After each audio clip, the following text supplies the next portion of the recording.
If you're approaching retirement but you're not sure how much risk you should be taking on, let's talk about it. Today we're discussing the risk adjustments you need to be making as you close to 65. And this comes as someone that's the common one of my videos, saying that they're 61 years old, they plan to retire at age 65. What should my risk tolerance be? Now, obviously, I can't answer that because I don't know this person at all. So we're going to make a video going over different guidelines and ways you can manage your risk. So when it comes to managing risk, you first have to understand that everyone has different risk preferences. Someone at 61 may be totally comfortable with their portfolio swinging a lot, while some may not want to move it at all. So everyone's going to have a different risk threshold and what they're comfortable seeing their accounts swing. So in order to determine what yours is, it's really tough to say without getting to know them better and kind of what they're comfortable with. Now, there are different risk tolerance surveys. Some advisors make you take them before you sign for accounts. And really, they're kind of a load of garbage, in honesty. While that goal is to help people identify what their risk is if they're not sure and give them an idea, speaking from experience, when you're in a calm state, taking a survey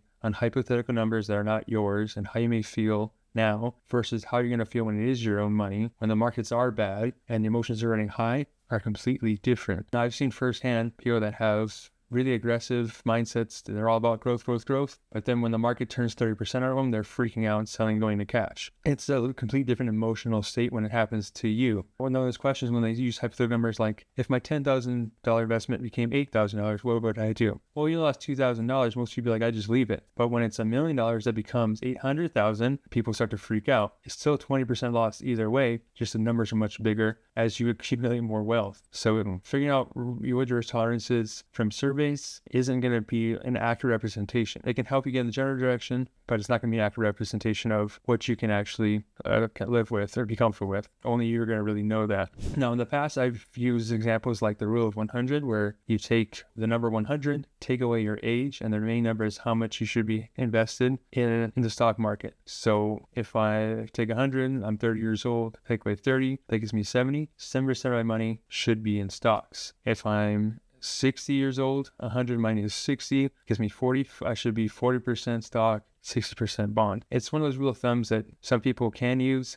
I actually stopped using this a while back just because it seems to be a little too conservative in general. Like I said, everyone has a little bit different. If you want to use the rule of 100 as a general guidance point, you can. But what I use with clients now is we actually have custom cash plans for each individual client. So no one of my clients has the exact same retirement portfolio or amount in cash or exact risk tolerance. For example, our portfolios for most clients, they're holding anywhere from 60 to 80% in stock. And these guys are retired, 60, 70 years old. So they're more on the aggressive end than what other people may be comfortable with. And that's because the other 20%, we're being strategic with it. I'm holding the assets that they need on the side to produce income, if they need income, for the purpose of securing their cash flow. I have 5 years of cash on hand. The rest is in the stock market. Now, if the stock market goes down, we have 5 years to recover, and that gets you through most market downturns. Now, there are some clients that don't want any risk, and of course, we have lower risk thresholds for them. But the majority of clients, that's kind of the mindset of how we've done the risk management for you. So this individual person at 61,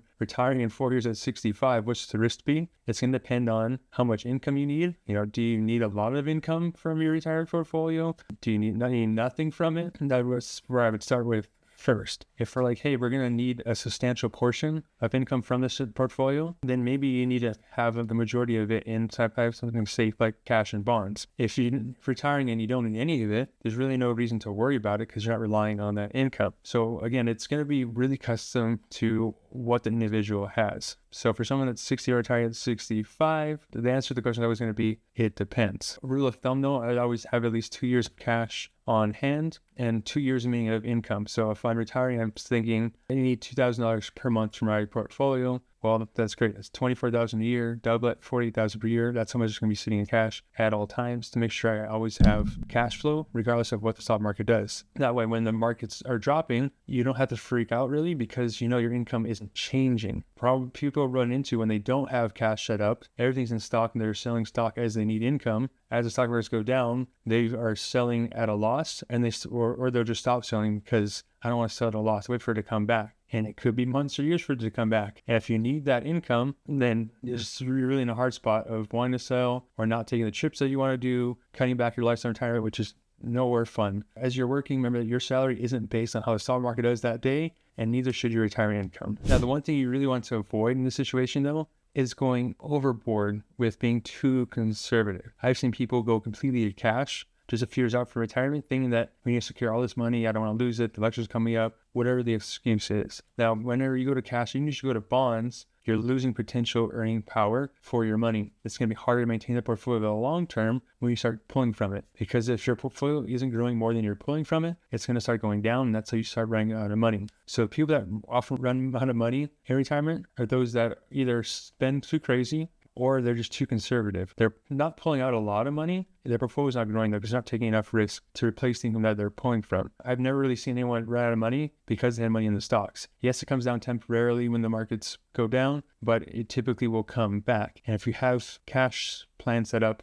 on the side where you're not dipping into those stock market funds when the accounts are down, then you're set a better chance of your portfolio recovering, growing again. And overall, we want to see that income stream never have to pause or go down because we have a proper cash flow plan set up in place. So if you're 61, retiring at 65, you do need to be on the safer side of things. So you need money, go back and look at how much income you think you need from your portfolio, figure out what your withdrawal rate is. If I'm pulling $2,000 per month or $24,000 off of an account of $100,000, that's 24%, ain't gonna work. If it's $1 million, then you're pulling 2.4%. It's a really small portion. You could probably double that and still be okay. So it all depends on what your withdrawal rate is and also for how long. Are you just pulling it for 4 years to 65 until the pinch kicks in or Social Security turns on? Then you'll need less. If that's the case, maybe you can pull a higher withdrawal rate from that account. So there's too many variables to really tell you, what your retirement should be or how much to hold in cash and bonds without having proper one-on-one consultations. So that's why we offer financial meetings to sit down with people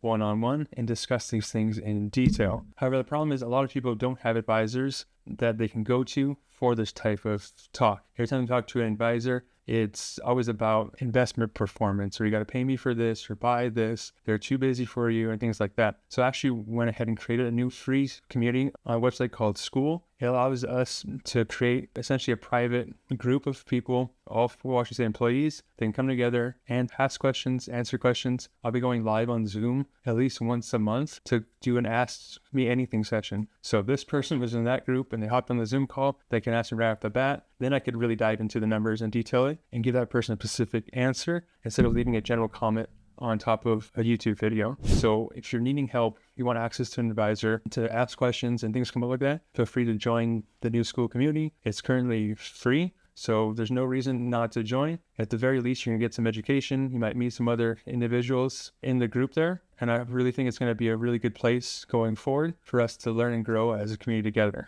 I'm going to be posting free courses and exclusive content in that group. So while the YouTube videos are great, I can't really go on and on about certain things, and they also get outdated and things like that. Inside the School group, you're going to always have updated videos and exclusive access to different types of content, and you get live one-on-ones with me once a month. So if you're interested in that, feel free to click the link below and join. And until next time, remember that your future depends on what you do today.